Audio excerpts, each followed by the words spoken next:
साथियों नमस्कार, मैं राम प्रताप सिंह कुशवाहा। हमारे चैनल ज्ञान एंड नॉलेज की शाखा सुंदर ओपन में आप सबका स्वागत है और अभिनंदन है, वेलकम है।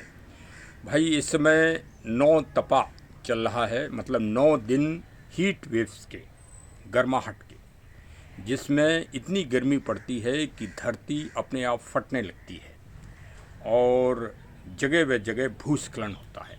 किसके कारण? गर्मी के कारण। और लोकसभा चुनाव की आज गर्माहट समाप्त हो गई है, क्योंकि अब आज 1 जून का शाम को 4 बज गया है और अब जो है आकलन चालू हो गए हैं कि बहुमत किसको मिलने जा रहा है। और इसमें सबका रुझान है, सब लोगों का रुझान लोकसभा चुनाव के ऊपर है। 4 तारीख का इंतज़ार है। तो मैंने कहा 4 तारीख अभी बहुत दिन है और 9 तपा का स्वागत कर लिया जाए और सम्मान दे दिया जाए 9 तपा को, क्योंकि भारतीय संस्कृति में कोई भी आतिथ्य है। जैसे 9 तपा 9 दिन के लिए आया है, 25 तारीख को ये आया है 9 तपा, और भीषण गर्मी पड़ ही रही है। 50 डिग्री तक पहुंच गया है लखनऊ का टेम्परेचर, पहुंचने वाला है ये नियर अबाउट। तो मैंने कहा उन स्वागत किया जाए। भाई आतिथ्य में भारतीय समाज आगे रहते ही रहता है। और तो 9 तपा में गर्मी का स्वागत, सूर्य की प्रचंड रोशनी का स्वागत तो है ही, साथ में अगर आपको वास्तव में स्वागत करना है तो एक वृक्ष लगाइए। 9 तपा में कुछ वृक्ष लगाने का बहुत बड़ा पुण्य है। और इन 9 दिनों में सारे शास्त्रों का अगर आप विधिवत अध्ययन करें, जो बहुत मतलब पद्म पुराण, वाराह पुराण, महाभारत, सब में इस बात का विवरण है कि इन 9 दिनों में व्यक्ति को पेड़ पौधों की सेवा करना चाहिए और पेड़ पौधे लगाना भी चाहिए। यही सबसे बड़ा एक पुण्य फल प्राप्त होता है और अश्वमेघ यज्ञ के समान प्राप्त होता है अगर आप पीपल के 101 पेड़ लगा दें तो इस दौरान, या कोई भी अन्य पौधे अगर आप लगा दें। आज हमारे सामने ये कचनार, कोविदार जिसको कहते हैं, और श्री रामायण काल में भगवान राम जी की जो सेना थी, जो भरत जी ले गए थे चित्रकूट, राजसी सेना, उसका झंडे में ये कचनार कोविदार का वृक्ष को राज चिन्ह दिया गया था। इसको इंग्लिश में बहनिया वेरीगेट भी कहते हैं और इसके कई नाम हैं। कंचन वृक्ष इसको कहते हैं, क्योंकि इसके जो फूल होते हैं वो बहुत ही आकर्षण होता है, उनमें गुलाबी गुलाबी होता है, और उसमें जो परागकण होते हैं वो कंचन के समान होते हैं, सोने के समान चमकते हुए। अब इसका नाम कंचन रखा है तो आप ये समझ लीजिए कि इसमें कोई ना कोई सोने की तरह कोई विशेष बात होगी।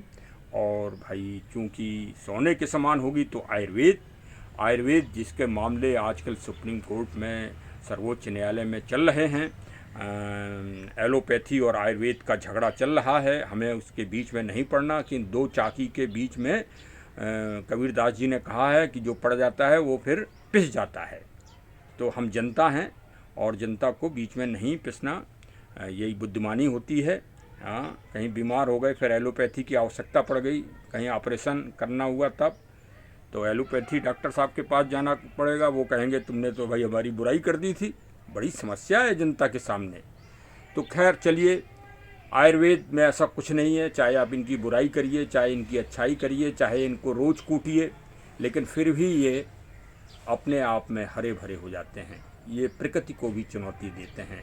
9 तपा नहीं, 9 तपा या और भी कोई तपा आ जाए तो भी वृक्ष ऐसे हैं कि ये शंकर के समान हैं। हम तो यही चिंतन करते थे कि समुद्र मंथन में प्रसंग आया है कि भगवान शिव ने जहर पी लिया था, विष पी लिया था, कालकूट। तो हम सोचते थे कि ये सब कपोल कल्पित हिंदुओं ने बना रखा है, सनातनियों ने। भगवान शंकर कहीं ऐसे जो है जहर पी लेंगे और बच जाएंगे? हाँ, प्रकृति के विरुद्ध रह के कोई बच जाएगा? हैं? इसी पे मंथन करते थे छोटे से बचपन से क्योंकि बचपन में भाई पूज्य माता पिताजी ने कुछ जिज्ञासु बनाया था, इन सब में जिज्ञासा दी थी कि भाई पेड़ों की जानकारी करो, मतलब एक रुझान पैदा कर दिया था। तो उसी रुझान के तहत है कि वास्तव में पेड़ वृक्षों को ही संकर कहा जाता है। यही संकर हैं, ये जहर पी रहे हैं हम लोगों का। रोज़ जो हम मोनोऑक्साइड, कार्बन डाइऑक्साइड निकाल रहे हैं, इसके अलावा दुनिया में और कोई अगर व्यवस्था आपको दिखाई देती हो तो आप बता दीजिए। हाँ, कृत्रिम साधन अगर आप करोगे आर्टिफिशियल, तो वो एक और आपको दंश पर्यावरण और एनवायरनमेंट के ऊपर दे देगा।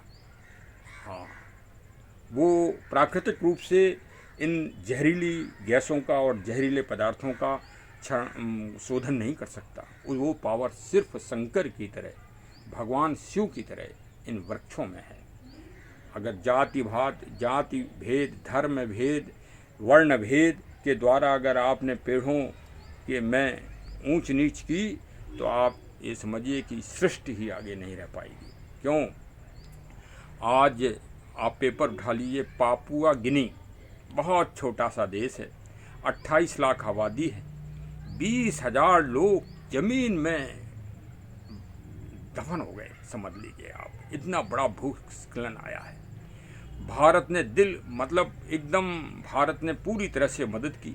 माननीय प्रधानमंत्री जी उस दिन जब कन्याकुमारी पर श्री विवेकानंद मेमोरियल रॉक पर बैठे तब और तपस्या के लिए, उससे पहले उन्होंने पूरी टीम विदेश विभाग की बुलाई और सबसे पहले पापुआ गिनी जी के लोगों की मदद के लिए और उनकी मदद करने के लिए पहले मीटिंग की और बजट दिया, और कम से कम $1 लाख मदद के रूप में दिए जा रहे हैं। अब आर्थिक दृष्टि से मदद की जा रही है और सैन्य सहायता भी भेजी गई है, खाद्यान्न भी भेजा जा रहा है, क्योंकि बहुत छोटा देश है और जो बड़े बड़े शक्तिशाली देश हैं उन्होंने मुंह फेर लिया है। अतः भारत मदद के लिए आगे बढ़ गया है।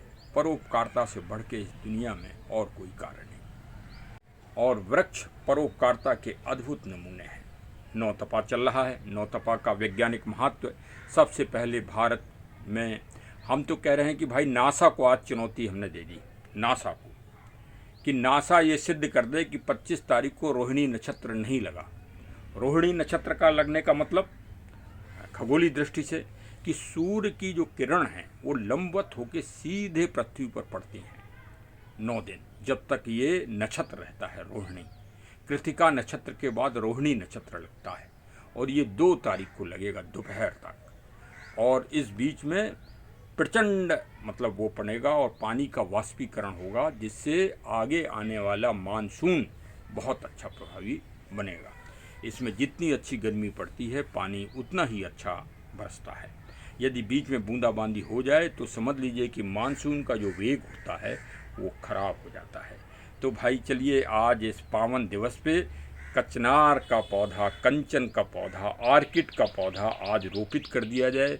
ये आयुर्वेद की दृष्टि से बहुत सारी बीमारियों में काम आता है, विशेषकर कैंसर, चर्म, स्किन रोगों के लिए तो ये रामबाण समझिए, क्योंकि नाम ही इसका कंचन है। तो ये स्किन के लिए जो बहुत गंभीर बीमारियां होती हैं स्किन की, ये उनमें भी काम आता है। इसकी छाल, फूल, पत्ती, हर जड़ सब चीज़ काम आती है। तो भाई मैंने कहा कि ऐसा पौधा लगा दिया जाए आज। अगर आपने पौधा न लगाया हो तो अभी कल 2 तारीख और है, आप पौधा लगा लें। एक पीपल, एक समी और केला और तुलसी, ये 4 पौधे लगाने का विशेष प्रावधान है। अगर आपने न लगाए हों तो लगाइए। और इस समयावधि में सिर्फ एक ही यज्ञ है, एक ही पूजा है, एक ही हवन है, सिर्फ वृक्षों में पानी डालना। जिन पेड़ों में आज तक किसी ने पानी न डाला हो, आप उन पौधों में पानी जरूर डालें कल तक मौका निकाल के।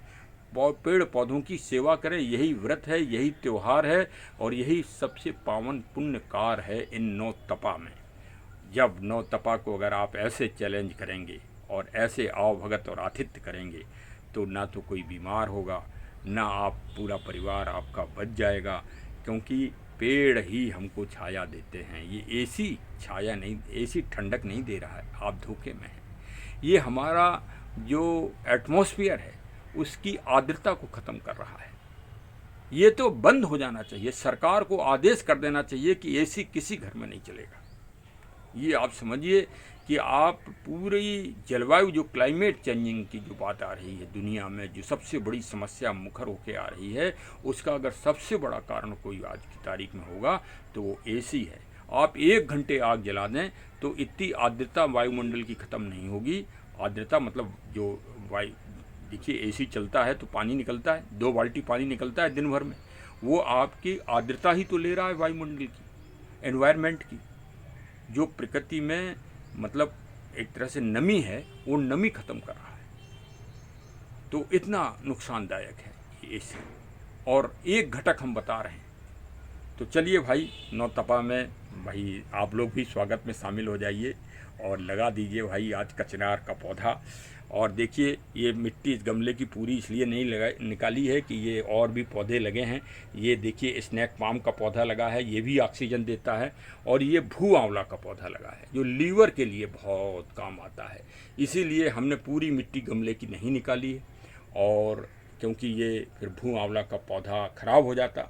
भू आंवला बहुत बड़ी जड़ी बूटी है और लीवर के लिए ये रामबाण है, पहचान लीजिए। ये बस इतना ही बड़ा पौधा होता है, ये घास की वो है। ये भारत के घास में भी जड़ी बूटियाँ हैं, आप ये समझिए। अब ये तो भारत में भगवान क्यों पैदा होते हैं, तो भारत में एक प्रश्न ये है कि भारत में आयुर्वेद क्यों पैदा होता है, भारत में जड़ी बूटियाँ क्यों पैदा होती हैं। और आपको एक और शुभ सूचना दे दें, आपको हो सकता है व्यस्तता की वजह से जानकारी ना हो पाई हो। अब आयुर्वेद की दुनिया में कोई भी पेटेंट कराएगा आयुर्वेद की कोई भी जड़ी बूटी, कोई भी चीज़, कोई भी पदार्थ, कोई भी खाद्य चीज़ बनाने वाली, खाने वाली दवा के रूप में, तो वो भारत सरकार से पहले परमिशन लेगा आयुर्वेद के संबंध में। इस तरह से ये आयुर्वेद की 14 मई को जीत हुई है संयुक्त राष्ट्र संघ और WHO में। तो चलिए भाई, अब तो प्रसन्न हो जाइए भारतवासियों, अब तो लगा ही दो एक पौधा। अब तो आप पूरे आयुर्वेद के जनक हो गए हो भाई, अब तो खुश हो जाओ भारतीयों। अब 4 तारीख को बाद फिर जो अगली गवर्नमेंट बनेगी वो अगली योजनाएं बनाएगी। अब आपने जैसा बोया होगा वो सामने आएगा।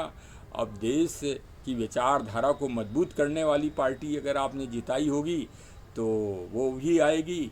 और अब भाई विश्लेषण चल ही रहा है, कोई भी राष्ट्रीय चैनल निकालिए तो अपना TRP बढ़ाने के लिए कई विशेषज्ञ बैठा रखे होंगे। हमारे पास कोई विशेषज्ञ तो होता नहीं, हमारे तो आप ही विशेषज्ञ हो। हाँ, लेकिन जो राष्ट्रीय पार्टियों में बड़ा घमासान हुआ इस बार, और मतदाता इस बार बड़ा शांत रहा। अपना ओपिनियन उसने दी नहीं पहले से।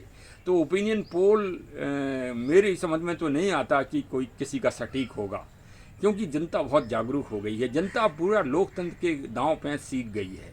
हाँ, आप माने या ना माने, जैसे लोकतंत्र भारत में होना चाहिए वैसे ही हो गया है। और पूरी दुनिया को इस पर शोध करना चाहिए और नज़र रखना चाहिए कि भारत का लोकतंत्र कैसे एकदम जन जन में बैठ गया है। भारत का लोकतंत्र आप निकाल नहीं सकते किसी मतदाता के मन की बात।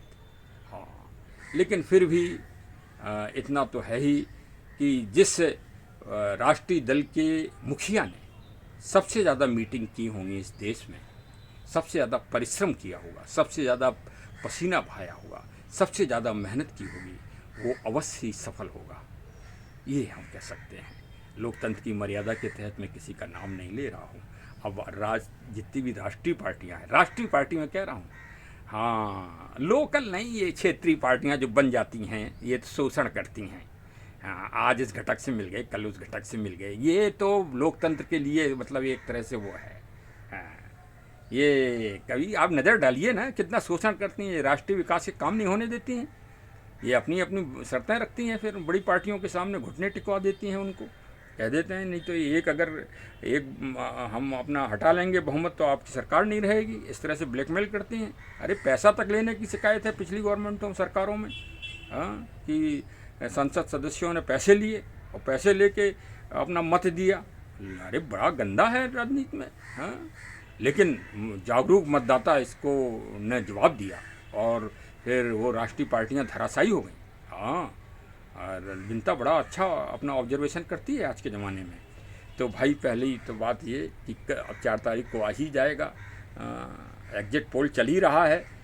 तो जिस राष्ट्रीय दल के मुखिया ने मेहनत की होगी, हाँ, देखिए अपना काम वाम करने के बाद कोई तपस्या में अस्पताल में एडमिट हो जाए, थक गए हम भाई अस्पताल में एडमिट होंगे, तो तुम क्या कर लोगे भाई? विरोधी हो विपक्षी हो, हैं, कम से कम उसने बहानाबाजी तो नहीं की, सरकार का पैसा तो खर्च नहीं किया। वो अस्पताल में भी एडमिट हो सकते थे, वहाँ भी अरे उतनी सुरक्षा देनी पड़ती। लोग वहाँ कहते हैं अरे 2600 आदमी लगा दिए सुरक्षा में। तो क्या जो पहले प्रधानमंत्री कहीं विदेश में जाया करते थे भ्रमण के लिए अपनी इच्छा के अनुसार, तो क्या सुरक्षा नहीं लगती थी उनके लिए? क्या उनके लिए पैसा खर्च नहीं होता था? तो जो उनके लिए हो रहा है सो इनके लिए हो रहा है। वो भी पैदल थोड़ी चलते थे, हवाई जहाज से वो भी चलते थे। हाँ, तो भाई ये तो बेसुरी बातें हैं। हाँ, लेकिन जिसने किया है जनता उसको सम्मान जरूर देगी, और वही 4 तारीख को दिखाई देगा, और वही विजेता है। हाँ, हम ये नहीं कह रहे हैं कि वो दूसरी बार जीत रहा है, कि तीसरी बार जीत रहा है, कि चौथी बार जीत रहा है।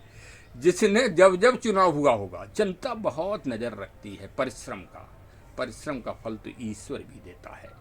तो भाई ईश्वर जब फल देता है तो आज ही फलदार पेड़ लगा दीजिए, छायादार पेड़ लगा दीजिए, जड़ी बूटी। देखिए इस भीषण गर्मी में अगर आप कोई पौधा लगाएं, कोई आपका लगाने का मन हो रहा हो, कल 2 तारीख है, 2 तारीख को दोपहर में तक नौतपा का समय है, पुण्य घड़ी है।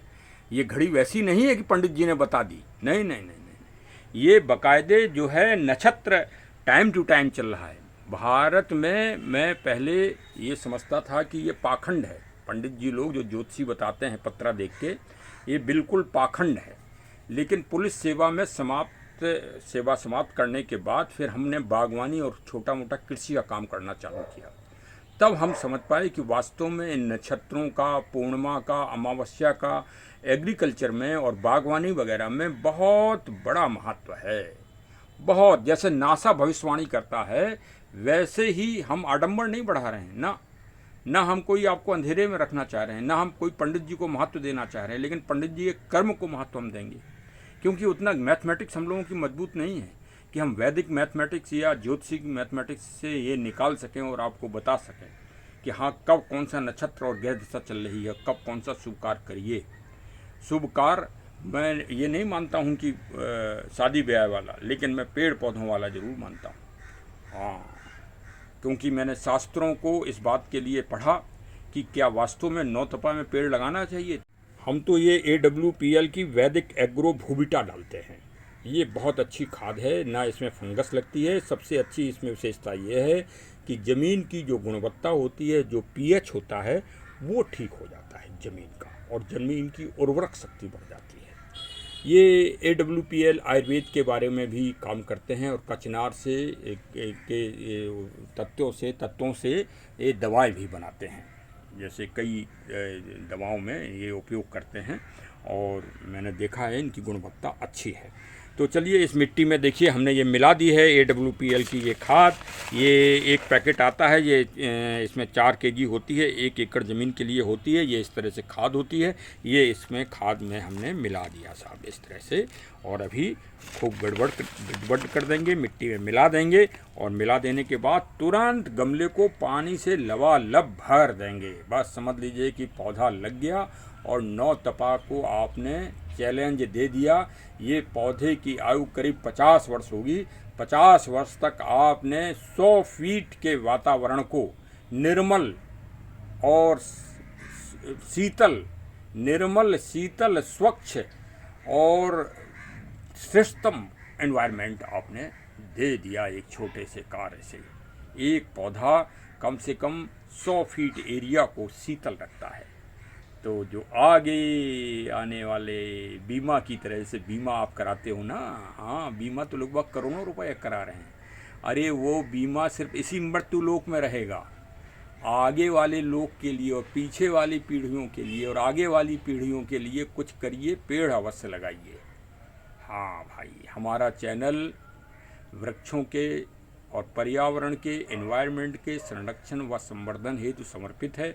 साथ में एक ट्रस्ट, राम रक्षा फाउंडेशन ट्रस्ट 999 लखनऊ भी हमारे चैनल को सहयोग करती है, और वो भी प्रकृति और आयुर्वेद के संबंध में कार्य करती है। साथ में वो किताबों और ग्रंथों के संकलन का भी कार्य करती है। आप कोई भी किताब और ग्रंथ अगर पढ़ने में रुचि रखते हैं और जिज्ञासा रखते हैं तो आप ऑनलाइन उसको हमारे फ़ोन नंबर 6393828336 पे मंगवा सकते हैं और AWPL की खाद और दवा भी मंगवा सकते हैं। कोई सी मेडिसिन्स आयुर्वेद की जो शुद्धता और स्वच्छ अच्छी होगी वो भी आप मंगवा सकते हैं। तो भाई आप हमारे चैनल को आप सब्सक्राइब कर लीजिए और भाई जुड़ जाइए और साथ में बेल आइकन की भी बटन दबा दीजिए और एक वृक्ष भी लगा दीजिए। बहुत बहुत धन्यवाद। जय हिंद, जय हिंद, जय हिंद।